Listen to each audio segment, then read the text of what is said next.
Got a question for you. Did you ever run away from home? Any runaways in the room? Did you ever run away? If you're my age or older, then you probably have a story about running away from home at one time or another. When I was growing up, everyone ran away from home at least once. It doesn't happen much anymore these days, I don't think, because these days you can't even let your kids walk down the street by themselves. You know, we'd be on the other side of the neighborhood all day long, but these days kids don't stray very far from the house. I remember I decided I was going to run away from home one day, but I didn't even make it all the way down the street. You know why? I spent lots of times on the other side of the neighborhood, but I didn't want to run away from home. Why? Because I started thinking about dinner time. Ooh, my mom can cook now. She's a good cook. And supper time was always an important moment for me at the Russell house. I started thinking about dinner time, and suddenly I had the realization that running away from home wasn't for me after all. I was a mama's boy. I still am a mama's boy, ain't I? My mom's a great cook, like I said. I didn't like to spend nights at somebody else's house, mainly because I didn't want to eat their food. I didn't like the idea of missing dinner. I guess some things never change. Needless to say, I didn't end up running away that day. Maybe some of you have some funny stories about running away like that. Little kids loading their backpacks, not even making it to the front door. But there are also maybe a few stories in this room that aren't so funny. Maybe you really did it. Maybe you left home. You left home and you started running. You were convinced that anything would be better than living in your parents' house. My grandfather had one of those stories, my grandpa Hardcastle. His father was an alcoholic and he was very abusive. And my granddad used to tell the story of the day that he left home. His father was threatening to whip him with a bullwhip. He got out there outside and had the whip in his hand, and my grandpa was a teenager at the time. And I guess he was big enough and strong enough he could wrestle that bullwhip away from his drunken father. And he left home that day and he never looked back. Those kinds of stories are heartbreaking and they're painful. Maybe your story's a little different. Maybe you left home because you wanted to live according to your own rules. Maybe you felt like that the rules in your house were too strict or limiting. Maybe you wanted to do things your own way. If that's your story, you probably discovered pretty quick how wrong you were. You probably made some big mistakes and have some regrets to go along with it. It may still hurt to think about some of the mistakes that you made while you were running, and now you have the scars that help you tell your story. Jesus used stories, He called them parables, stories of how God works, illustrations to teach us important lessons. And in Luke 15, Jesus told 3 parables. He told these parables in response to some questions that he was being asked by religious leaders. They were trying to trip him up. They were criticizing him because he spent time with sinners. Jesus hung out with people that most religious leaders would just ignore. He hung out with people that many religious leaders wouldn't even speak to. It was unheard of, but Jesus, this religious leader, he told these stories to get his message across, to tell what was important to God. The first story you may remember was about a shepherd who went in search of one lost sheep. He left his flock behind to go find that one sheep.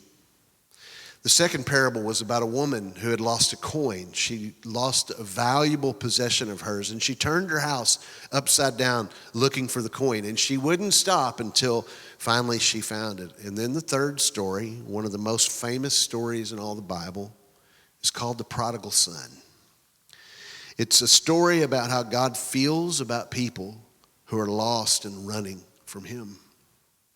In this story, the father obviously represents God, and the sons, both of them, represent us. It's all in Luke 15:11 is where it starts. There was a man who had 2 sons. The younger one said to his father, "Father, give me my share of the estate." When Dad died, his money would have been divided between his two sons, but the younger son was impatient. He didn't want to wait for his dad to die. He wanted his share of the money now. And in this culture, the culture of the people that Jesus was speaking to, this was the ultimate insult. This was one of the most insulting things you could have asked of your father. If a son asked for his inheritance before his father's death, it was like wishing his dad would just go ahead and die. I don't care if you live or die, Dad. I just want the money. Give it to me now. The father couldn't force his son to stay or do what was right. Nothing he could say would have made a difference. So he did what his son asked. He divided the money and he gave each son their share of the inheritance. Not long after that, the youngest son got together all he had and set off for a distant country. This was more than just going to see the world. This young man was turning his back on his upbringing. He was abandoning his way of living, his way of thinking and acting, the way that he had been taught. Everything he had believed, he was leaving behind. Everything his father stood for. He left home for a life on his own. He ran. Remember, the father in this story represents God. The prodigal son represents you when you run from God. He represents all the people in your life who are running from God right now. Now, I've been a pastor for over 30 years now. And in that time, I've seen a lot of people run from God. I've seen a lot of people make this tragic decision. I've seen teenagers run from God. I've seen young adults run. I've seen mothers and fathers run from God. I've even seen older adults turn their back on God at the end of their life and run. I'm not sure I know every reason people run from God, but I've listened to a few of their stories. Some people run because God's boundaries feel like restrictions or punishment. They don't want the limits and the rules. Relationships at church represent those rules, and so they leave church behind. They want to do their own thing. They want to do it their own way, and they don't want to sense the disapproval of anybody around them, so they run. Some people run because they want to prove they don't need anyone or anything else. They don't want to try and live anybody else's way or even try to live God's way. They want to do it their own way. I'm very concerned about this. I'm very concerned about the large numbers of people that have left the church over the last several years. It started before COVID-19 happened, but the pandemic provided a convenient exit for many people who were already feeling disconnected from the local church. It's a sad, sad thing. And everybody seems to have their own opinion about why this is happening. But at the end of the day, it's really very simple. People are quietly choosing their own path, their own way. It's the story of the prodigal son on a massive scale. Others run because of disappointment with people. The disappointment with people leads them to anger towards God. Isn't that something? Our disappointment with people can actually turn into anger towards God. We can blame God for the actions of others. They respond to a deep or profound hurt by leaving God and everybody that's connected to God. It's misplaced anger. It's assigning blame to God for something that had nothing to do with God. They unfortunately decide that mean, angry people represent God. And I particularly hurt for these kind of runaways because I've seen this many times in church. The actions of Christians, the words and actions of Christians cause hurt in the lives of people, and those people then run from God as a result. Some people run because of poor relationship choices. Foolish friends convince them that life on the run would be better than living according to God's standards. They allow themselves to be led down a dark path by the relationships that they've formed. I just want to say, be careful who you form close bonds with. Be careful. Make sure that the people that you form close bonds with are headed in God's direction. Others run for a different reason. They run because it's easier to run than to face the result of their own failure. It's easier to run than to face the results of what they've done. They messed up, and they don't feel like there's a place for them anymore. They fear rejection, and they flee the idea of rejection. They are covered in shame. It's a sad, sad place to be. Some people run because of addiction. Sometimes something else takes hold of your life. Something else takes control. They're no longer in control, and so they run in fear for what is happening in their life. They spiral into the depths of addiction. Regardless of the reason why you run, there is little as sad as watching somebody run. You know where it's headed. You can predict the end result. The prodigal son ran from his father. And looking at his story, we learn what happens when you run. Verse 13 says, not long after that, the younger son got together all he had and set off for a distant country. The prodigal son left home. It seemed like a good idea to him at the time, but it was the worst thing that he could have done. It was the worst possible choice he could have made. And that's how it works. A friend of mine once said this, and I've remembered it for years, and I think it's really true. Sin is temporary insanity. When you're caught up in sin and the mindset that comes along with it, you rationalize things that you normally would clearly see as irrational. You begin to visualize your life in a way that doesn't make sense, but in your deluded state, you begin to think that it makes perfect sense. You'll renegotiate your life in the craziest ways when you decide to walk out from under God's covering. Leaving home has consequences. When you leave home, you also leave the safety of home. The safety of home. When you run from God, you take yourself out from under His protection. And understand, it's not that God chooses to quit protecting you. Instead, you refuse His protection. When you run, you leave the safety of home and the protection of your Heavenly Father. When you leave home, you also leave the security of home. Home is a place where you know you're always going to belong. Home is the place where you're always accepted. There's always a seat at the table. Isn't that awesome? Home is the place where there's a permanent welcome sign. At home, you can let your guard down. There's no need to try and impress anybody. You're home. But when you run, you leave all that behind. You leave behind the place that you belong. You leave behind the place of security. But you also leave behind the blessings of home. You leave behind the blessings of home. My kids are adults now, but when they were growing up, they enjoyed the blessings of living at their mom and dad's house. There was always food on the table. There was always free laundry being done.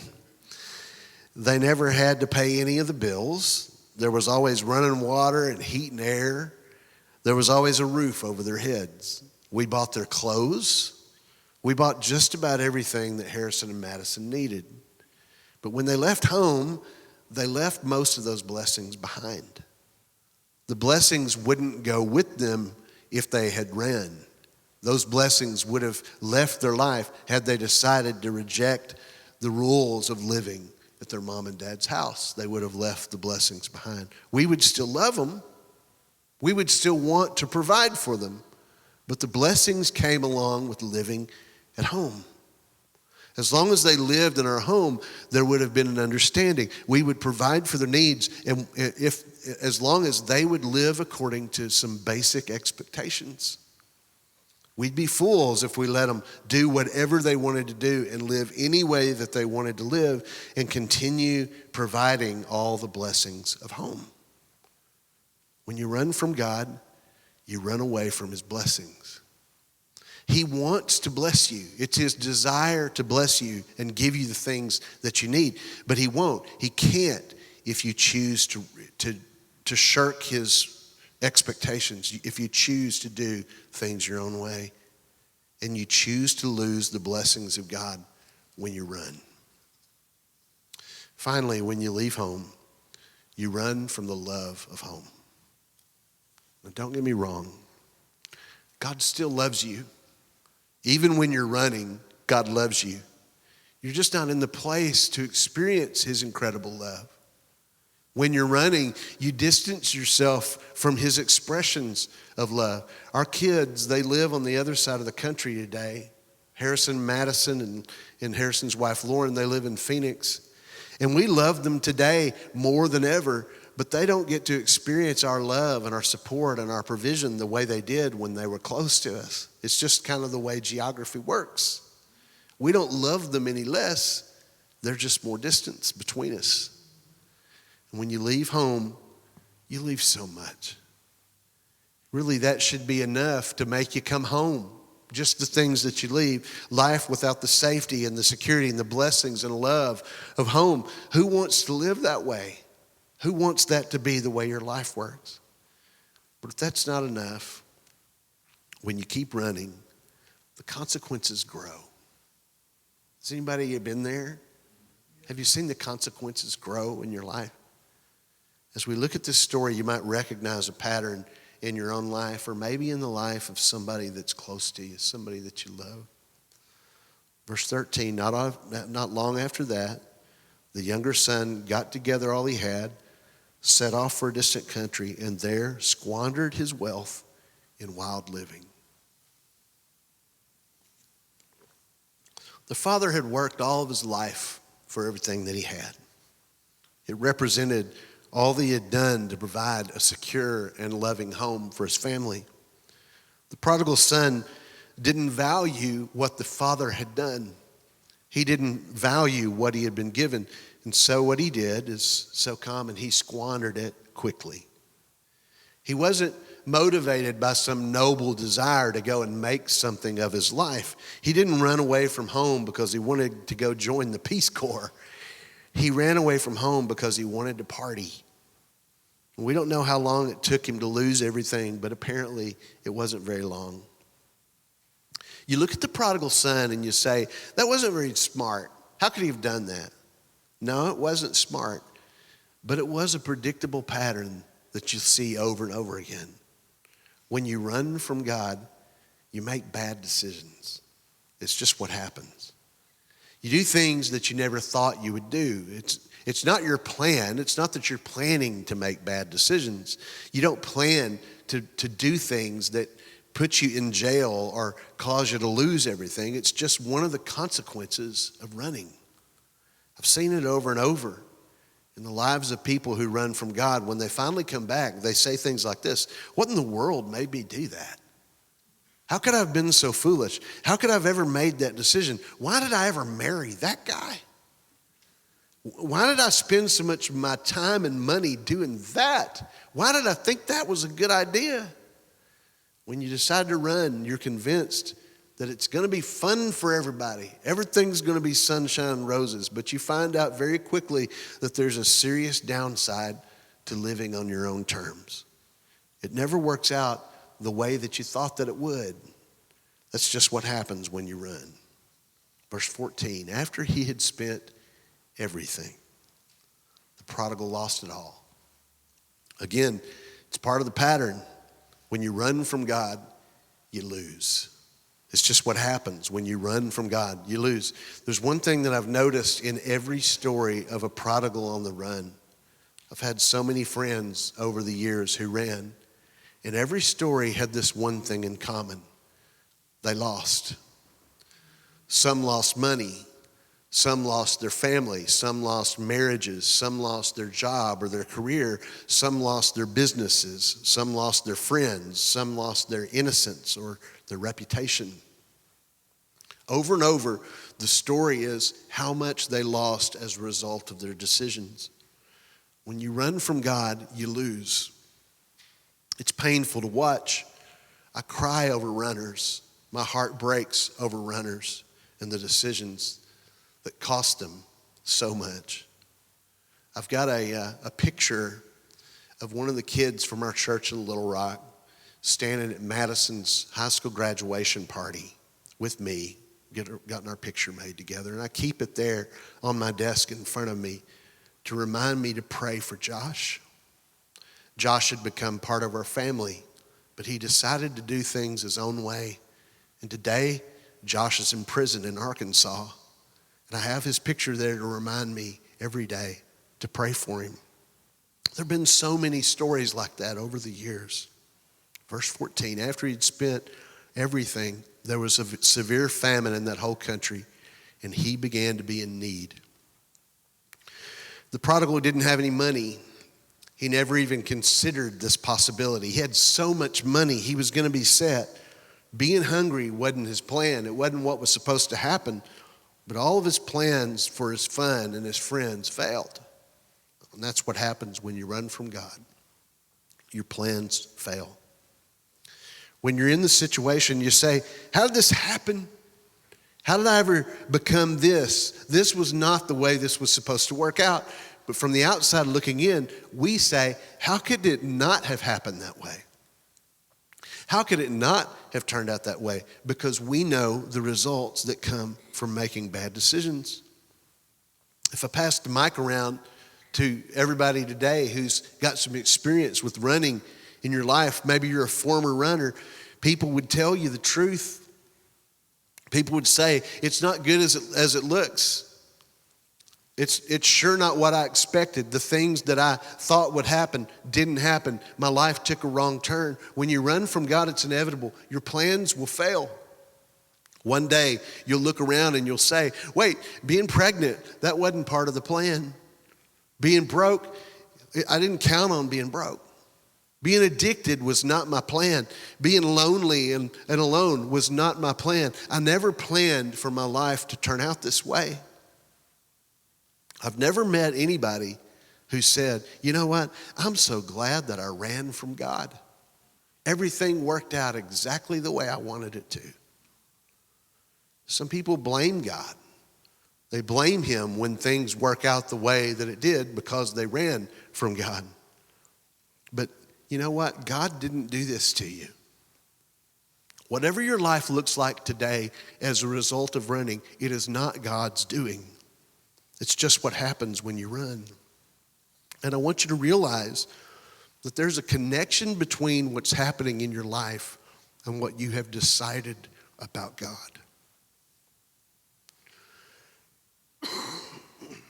Excuse me.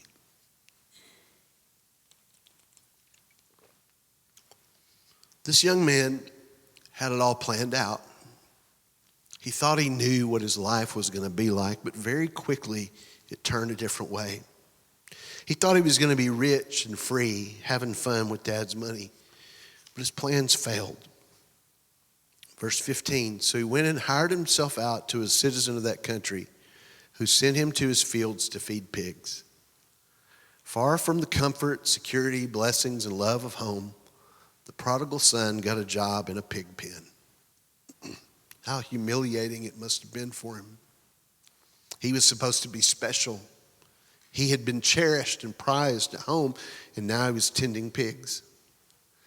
When you run, you end up ashamed.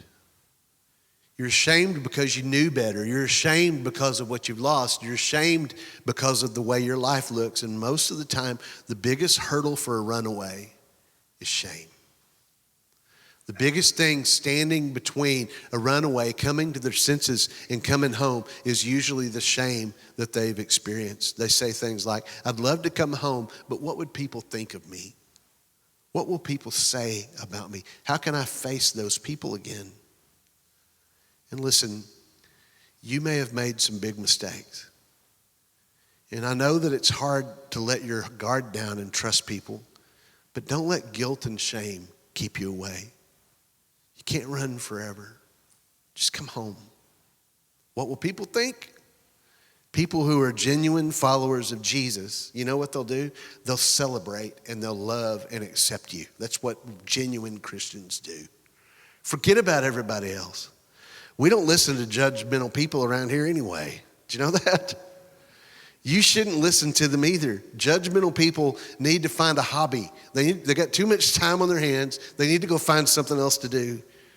And truth be told, Judgmental people need to find Jesus too. Get past the embarrassment and the shame and come home. Verse 16, he longed to fill his stomach with the pods that the pigs were eating, but no one gave him anything. Wait a minute. What happened to all those people that helped this guy spend his money? Where were all the friends that he was partying with just right before this? Where were the people who got drunk with him? Where were they? What happened to the prodigal son is a familiar story. The people who got drunk didn't want to detox. The people who partied were nowhere to be found anymore. He was alone, and that's what happens when you run. You end up alone. And maybe this story describes you. Maybe you left your relationship with God when you left home. When you did, you didn't realize the consequences, but now you do. Maybe this story describes somebody that you love. Maybe there are people in your life right now, as I've been telling this story, you realize how much it sounds like somebody in your family or a close friend. What do? You do what the prodigal son did. When he came to his senses. Verse 17, when he came to his senses. What brought the prodigal son to his senses? Why did he have this sudden epiphany? The answer was simple. Consequences. It was consequences that brought the prodigal son to the point where he was ready to change. He looked around at a situation, hungry, alone, feeding pigs. He would have been foolish not to come to his senses.